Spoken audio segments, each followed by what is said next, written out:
Naranasan mo na ba yung pakiramdam na may kailangan kang sabihin, isang katotohanan, pero alam na alam mo sa moment na bigkasin mo yon, ikaw yung masasaktan? Kung pamilyar sa'yo yung tanong na yan, well, hindi ka nag-iisa. Yan mismo yung tanong na bumubulong sa atin kapag, alam mo yon, pagod na tayong manindigan. Kasi, di ba ganito yung nangyayari? Halimbawa sa office, may nakita kang mali, so nagsalita ka, anong nangyari? Imbes na ayusin yung sistema, ang ending, ikaw ang naging problema. Ikaw yung difficult. O kaya man sa barkada mo, may binitawan silang joke na, medyo off. Sinita mo. Tapos bigla, ikaw na yung killjoy, ikaw na yung OA, yung sumisira ng vibe. At syempre, lalo na sa social media, di ba? Nag-share ka lang ng isang bagay na pinaniniwalaan mo, pero grabe, ang bumalik sa'yo, sandamakmak na bashers at trolls. Kaya sa dulo ng lahat ng to, mapapaisip ka talaga, kung ganito kasakit, kung ganito kahirap, sulit pa bang magsalita? Okay, so yung pakiramdam na yan, yung pagod, yung pagdududa, hindi yan bago. Actually, yan ay isang napakatandang problema. At para mas maintindihan natin to na malalim, kailangan nating balikan yung kwento ng isang tao na literal na halos masunog dahil sa pagsasalita ng katotohanan. Ito si Jeremiah. Ang trabaho niya bilang propeta ay simple lang, sabihin ang totoo.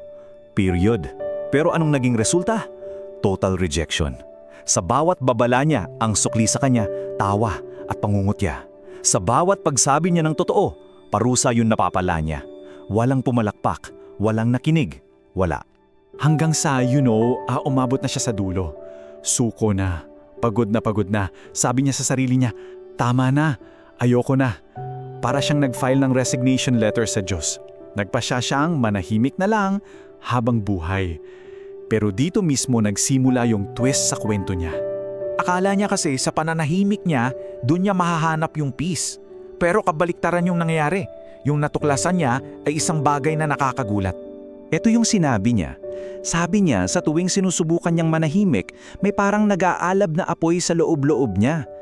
Isang apoy na nakakakulong sa mismong mga buto niya at hindi na niya kayang pigilan. Gets mo yun? Mas masakit pa raw pigilan yung katotohanan kaysa sa harapin yung rejection. At ito yung dilema, di ba? Ito yung pinagdadaanan nating lahat, in a way. Kung magsasalita ka, may sakit. Rejection yan mula sa labas. Pero kung mananahimik ka, may pagdurusa pa rin, pero galing naman sa loob. Para kang nasa rock and hard place. Parehong mahirap, walang madaling daan. At dito madalas nagkakamali yung perspective natin. Kasi madalas, yung sukatan natin ng success nakabase sa kung paano tinatanggap ng iba yung sinasabi natin. Pero yung kwento ni Jeremiah, binabago niya yung buong laro. Binibigyan niya tayo ng bagong paraan para tumingin sa mga bagay-bagay. So eto yung pagkakamali natin. Yung default setting natin, sinusukat natin ang halaga ng boses natin based sa external validation. Tinitignan natin, may nag-approve ba? May sumang-ayon ba? Ilan yung likes and shares? May nagbago ba ng isip? Kapag wala tayong nakuhang ganyan, anong pakiramdam natin? Talo. Failure. Kasi yan yung tanong ng mundo eh. Yan yung laging binabato sa atin. Effective ba yan? May nangyayari ba?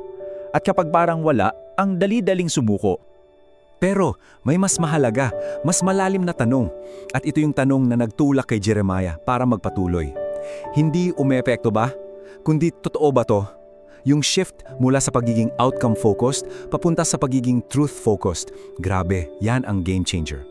Dahil ang totoo niyan, hindi natin responsibilidad na kontrolin ang reaksyon ng mga tao. Ang responsibilidad lang natin ay manatiling tapat doon sa katotohanang alam natin, kahit pa tayo na lang mag-isa ang nakatayo. Kasi pag yung anchor mo ay katotohanan at hindi approval, doon lumalabas yung tunay na tatag. Yung kapayapaan mo, hindi nahawak ng opinyon ng iba. At doon nag-iiba yung buong laban. Tingnan natin to ng maigi. Si Jeremiah hindi siya fearless, malayo doon. Natakot siya, nasaktan siya, sobra. Ang pinagkaiba lang, siya ay naging committed. Yung takot ang sinasabi niyan, grabe, ang hirap nito, ayaw ko na. Pero yung paninindigan ang sinasabi, kahit mahirap, masyadang mahalaga to para bitawan. At yan mismo ang paninindigan, hindi yan yung pagiging walang takot. Ito yung desisyon na magpatuloy kahit may takot, kahit pagod ka na, dahil mas matimbang, mas mabigat yung katotohanang pinangahawakan mo. So, paano natin to isasabuhay? Una, tanggapin mo na mahirap talaga. Okay? Valid yung pagod mo. Pangalawa, huwag kang magpanggap na okay ka lang, na baliwala lang ang sakit.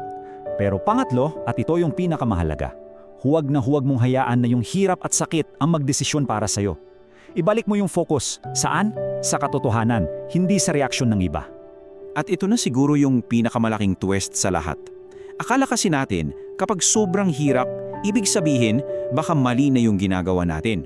Pero sa kwento ni Jeremiah, yung paghihirap, yung rejection, hindi yun senyales na dapat na siyang tumigil. Actually, yun mismo yung patunay na ginagawa niya kung ano ang tama. Nasa tamang lugar siya. Kaya sa huli, iiwan kita sa tanong na ito. Hindi na kaya ko pa bang magsalita? Palitan natin yan. Ang tanong na yon ay ito. Ano yung katotohanan sa buhay mo na sobrang halaga? Na kung ititikom mo ang bibig mo, mararamdaman mo yung apoy sa mga buto mo? Dahil kapag nahanap mo na yan, doon mo malalaman na ang pananahimik pala ay hindi kailanman naging isang opsyon.